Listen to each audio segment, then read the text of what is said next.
So today I'm going to be showing you the Pride Colt 9.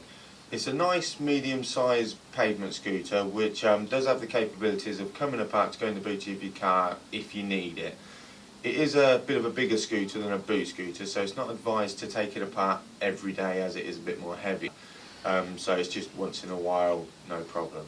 On this particular scooter you've got your solid tyres, so you're not going to get your punctures.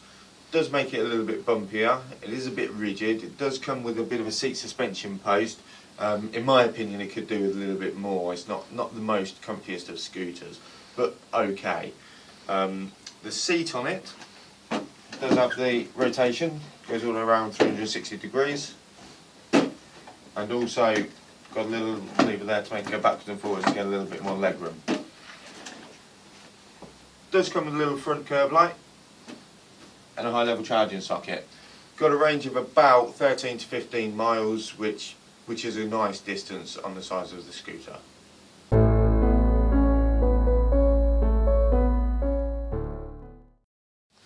So moving on to the tiller. Comes with a delta shaped handlebar, which is good for if you have any sort of aches and pains, arthritis. It relieves a lot of pressure and soreness up your arm. Now it's a nice natural gripping system. This side to go forwards, this side to go backwards. You can reverse that to make this side go forwards and this side to go backwards, so you can literally move it around. Also, you can use this as a T-bar if you wish to, and if you have limited use in one or either arm, then you can use it one-handed. Okay, now on the displays you have your ignition, which turns it on. You wait for your lights to come around. And obviously more towards the amber and red it gets, that's when you want to start getting home and charging it up. You got your speedo with your tortoise in your hair again, so round to the tortoise, goes about a mile and a half, nice leisurely speed. The more you move it round, it goes up to the 3 miles an hour speed. Okay. Also you have your horn on either side, and you got your little front curb light switch just there. It's on top on this one. Got a high level charging socket just here.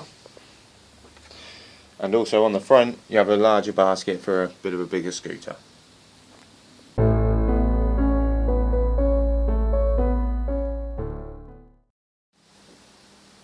So, like I said earlier, the Colt 9 does come apart to go in the boot of your car.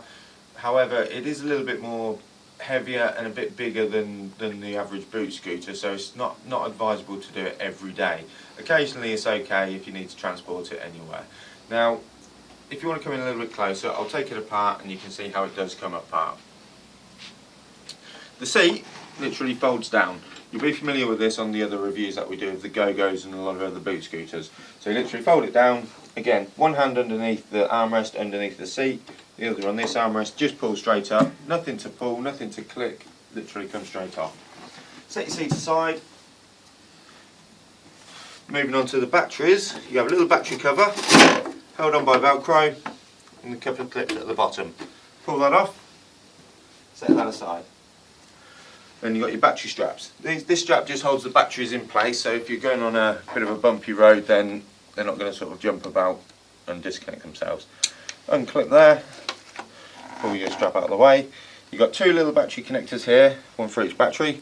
Just need to pull them out, like so, and most batteries have a little handle on. So you pull one battery out. Now do one at a time, so they are quite heavy. Move that aside. Second battery, move that aside. Okay. Then you've got your basket. Again, a little clip just here, got a handle, pull it up straight off. Get your basket down. Moving on to the tiller. Got your adjuster here, literally undo that, fold it down to about there, tighten that back up. Okay. Now on the Colt 9s, the steering lock automatically gets engaged when you put the tiller down. Okay, so it's locked in place, nowhere to go.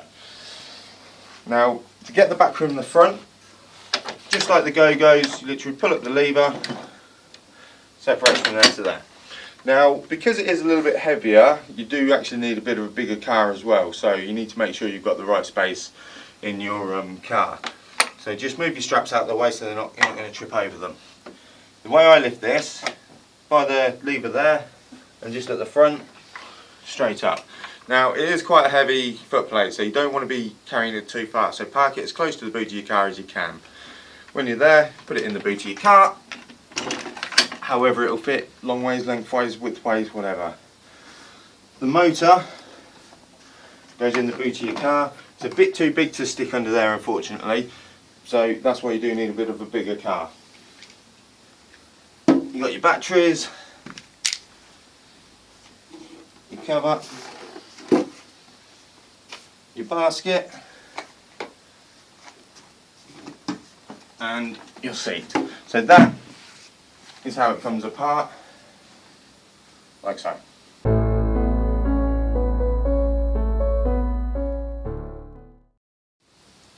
So you've got the scooter apart in the boot of your car.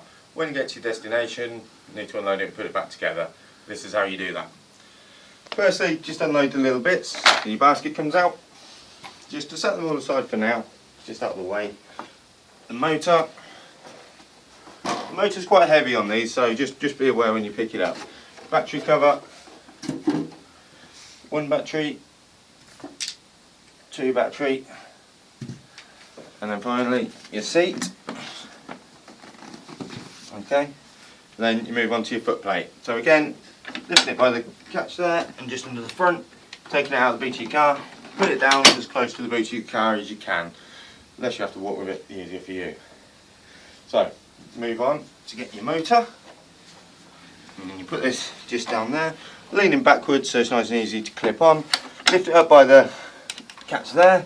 You're looking to get the hooks on here and here, on the bar there and there. Okay, so it's on there, down, clips on. We'll lift up your tiller, so you just literally undo your lever, adjusting just up to there, tighten it back up. Automatically releases the steering lock, and then you move on to your batteries. So just pull your straps out of the way, like so. Get your first battery, put it in there. Then you've got your white and black, doesn't matter what one it goes on to, just literally plugs in. Second battery, again, straight into there. Again, white and black, just plug it in. All comes on, yep, the lights are coming on. Then you've got your battery strap, just hook it over. Clip it back onto place. You just tighten it off.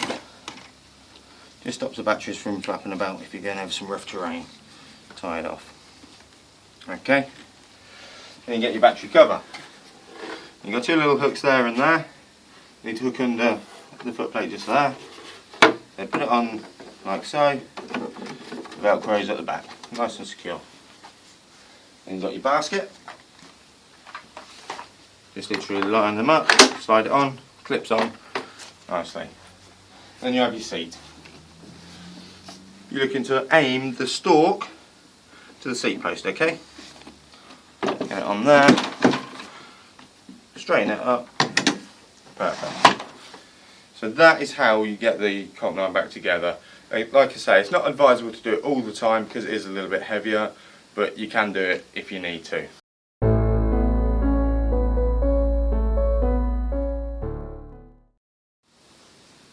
So, a few words about the Colt 9. It is a medium-sized scooter. It's one of them sort of scooters that it does what it says. It goes at 4 miles an hour, maybe a little bit slower. It's got a distance of around 13 to 15 miles, which is a good thing. It is a little bit uncomfy, a little bit bumpy. It does need a bit more suspension. It's got the solid tyres. You know, it's just a nice all-round scooter for the budget.